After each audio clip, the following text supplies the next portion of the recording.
Մենք այսօր այստեղ ենք, քանի որ մենք ունենք մեր պետության թիվ 1 օրակարգային խնդիրը՝ անվտանգություն։ Անվտանգություն, որը սահմանային լարվածություններով եւ սահմանային ներխուժումներով ուղղակի սպառնալիք է մեր ամենօրյա գործունեությանը եւ դրան համապատասխան նաեւ սպառնալիք է այն, որ իշխող ուժը ամենօրյա ռեժիմով փորձում է ստել եւ հերքել։ Անվտանգությունը այնպիսի կոմպոնենտ է, որից ձևավորվում է տնտեսությունը, սոցիալական հարցերը եւ մեր պետության կառավարման մնացած բոլոր ոլորտները։ Այն պայմանավորվում է ամեն բան։ Մենք չենք կարող ուղղակի հանգիստ նստել եւ մտածել լոլիկի գնի իջեցման կամ բարձրացման մասին, երբ որ մենք ունենք ուղղակի սպառնալիքներ։ Հանրային օրակարգը պետք է ձևավորվի այս թեմայի շուրջ, այս թեմայի շուրջ կա հստակ պահանջ։ Պարզաբանել ինչ է տեղի ունեցել եւ ոչ թե հանդես գալ այնպիսի հերքումներով, որոնք ուղղակի մանիպուլատիվ են կամ ծիծաղելի, երբ որ իրենք իրենց քարտեզով անգամ որը որ հրապարակում են ցույց են տալիս, որ այո, իրոք ներխուժում եղել է եւ չեն անդրադառնում անգամ ջերմուկի հատվածում տեղի ունեցած գործընթացներին։ Սա արժանապատվության պայքար է, որովհետեւ Հայաստանի Հանրապետության որևէ քաղաքացի չի հանդուրժելու սուտը, որը 2020 թվականից սկսած նախորդ ժամանակներին դեռևս չանդրադառնալով ամենօրյա ռեժիմով տարածվում է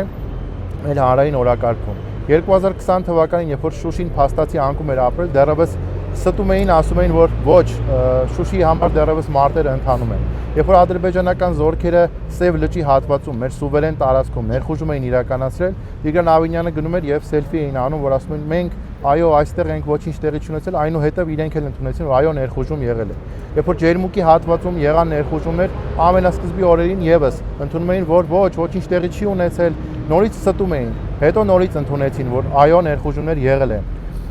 Վարդենիսի հատվածում, ջերմուկի հատվածի ներխուժումների հետ կապված ամբողջ ամենասկզբում իրենք ստում էին, հետո պարզվեց, որ այո, հանրությունը, հանրային դաշտը, հետաքննող լրագրողները,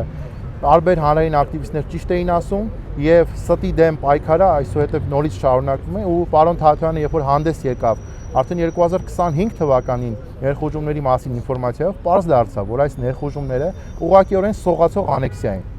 Սրանք